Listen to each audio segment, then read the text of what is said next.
오늘 하세나 본문은 히브리서 3장 1절에서 6절까지의 말씀입니다. 그러므로 하늘의 부르심을 함께 받은 거룩한 형제 자매 여러분, 우리가 고백하는 신앙의 사도요, 대제사장이신 예수를 깊이 생각하십시오. 이 예수는 모세가 하나님의 온 집안에 성실했던 것과 같이 자기를 세우신 분께 성실하셨습니다.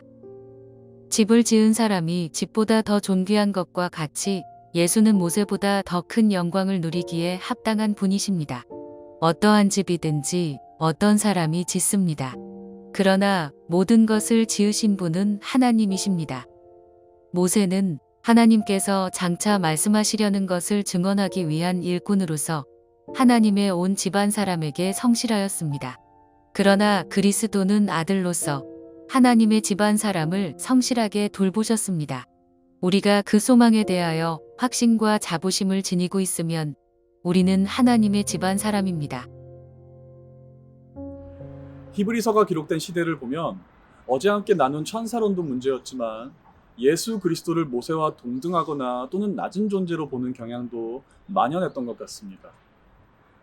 그도 그럴 것이 당시 유대교의 종교적 문헌을 살펴보면 천사들뿐만 아니라 모세 또한 아브라함의 대열에 함께하는 자로 이해했으며, 실제로 복음서에서 나타나는 예수님과 변화산의 사건을 살펴보면 당시 이스라엘 백성들조차 예수님은 위대하시지만 그 위대하심의 정도는 모세와 엘리야와 같은 선지자의 그 반열에 동참하시는 분 정도로만 생각했었던 것 같습니다.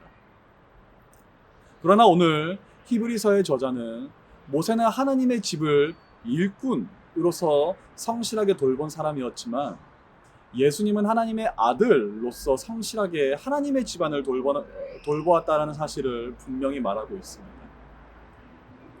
먼저 히브리서는 모세와 예수님을 의도적으로 대조시키는데 5절에서 모세는 하나님의 집을 돌보는 종이자 일꾼이었다라고 기억하지만 예수님은 하나님의 집을 돌보는 아들이라는 사실을 명백하게 6절에서 밝히고 있습니다.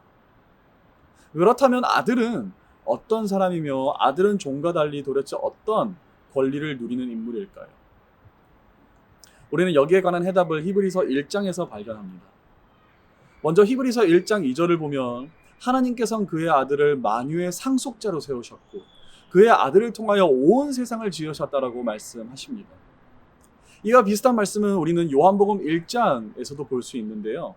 모세가 온 마음과 뜻과 힘을 다하여 충성스러운 일꾼의 심정으로 돌봐왔던 하나님의 집을 상속받으실 이가 바로 하나님의 아들이신 예수 그리스도이시며, 오늘 3절에서는 집을 지은 사람이 집보다 더 존귀하다라고 말씀하고 있는데, 이 집을 짓고자 하는 뜻을 밝히고 명령하신 이는 전능하신 하나님 아버지셨지만 그 아버지의 뜻을 온전히 이루고 완성시키셨던 분은 살아계신 하나님의 아들이시요 하나님의 말씀이자 로고스이신 예수 그리스도라는 사실입니다.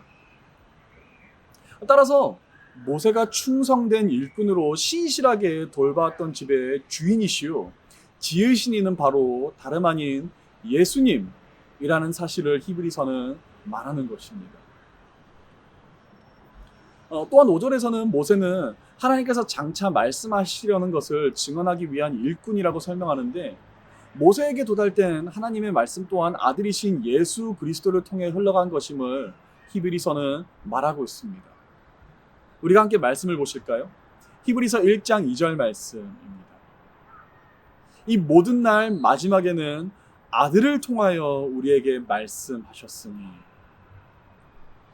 즉 히브리서는 2장에 이어 3장에서 백성들이 가지고 있는 예수님에 관한 오해, 예수님에 관한 무지를 완벽하게 타파하고 있으며, 예수 그리스도 그는 우리의 유일한 대제사장이시며 하나님의 말씀이시며 태초에 하나님과 계시며 그를 통하지 않고서는 창조된 것이 하나도 없었음을 증거하며, 그가 고난을 당하고 십자가를 견디신 이유는 그의 열등함을 뜻하는 것이 아닌 사람을 향한 아버지의 끝없는 사랑을 나타내시는 것이며, 이를 통해 예수 그리스도께서는 모든 이름 위에 뛰어난 이름을 가지게 된 것임을 만백성에게 선포하고 알리고자 한 것입니다.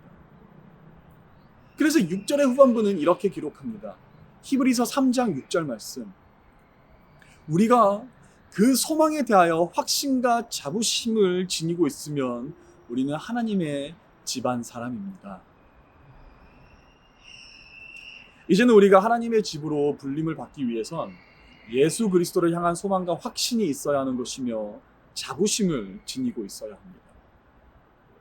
물론 히브리서가 기록될 당시에는 예수 그리스도를 향한 소망과 확신이라 함은 예수는 모든 천사보다 뛰어나신 이시며 모세와 엘리야보다 아브라함보다 위대한 구세주임을 인정하는 것을 의미했겠지만, 오늘날 예수 그리스도를 향한 소망과 확신을 가진다는 것은 과연 무엇을 의미할까요? 어쩌면 이런 것이 아닐까요? 예수님은 코로나보다 위대하시다. 그 어떤 질병과 아픔보다 뛰어나신 분이시다. 그는 그 어떤 어려움과 고난보다, 고달픔과 눈물보다 위대하신 분이시며 그 어떤 절망과 어두움보다 밝게 빛나는 분이시다. 그러므로 오늘 두려움 가운데 계십니까? 의심 가운데 계십니까? 미래가 불투명하고 모든 게 불확실해 보여 근심 가운데 계십니까? 그렇다면 믿음의 주요 온전케 하시는 예수 그리스도 하나님의 아들을 바라보십시오. 이 예수 그리스도를 향한 확신이 우리로 하여금 소망하게 할 것이며, 이 소망의 자부심을 지니고 살기 시작할 때 우리가 비로소 그의 집으로 거듭나게 될 줄로 믿습니다. 기도하겠습니다. 예수님은 그 어떤 이보다 뛰어나며 위대하신 살아계신 하나님의 아들이시오, 그리스도이시오, 하나님의 말씀이자 로고스, 이 모든 세상의 창조의 뜻을 이루신 분이십니다. 하나님, 때로는 우리의 어려움과 아픔이, 우리의 고달픔과 고통이 예수님보다 더 거대하다라고 생각이 들 때가 있지만, 다시 한번 우리 가운데 믿음을 허락하여 주셔서 그 어떤 상황과 환경보다 예수님께서는 위대하신 분이심을 우리가 알 수 있도록 하여 주셔서 오직 예수 그리스도를 바라보며 소망할 수 있는 우리 높은 뜻 푸는 교회 될 수 있도록 하여 주시옵소서. 이 모든 말씀 우리의 소망 되신 예수님의 이름으로 간절히 기도합니다. 아멘. 오늘도 말씀을 통하여 우리에게 큰 은혜 있기를 주님의 이름으로 축복합니다.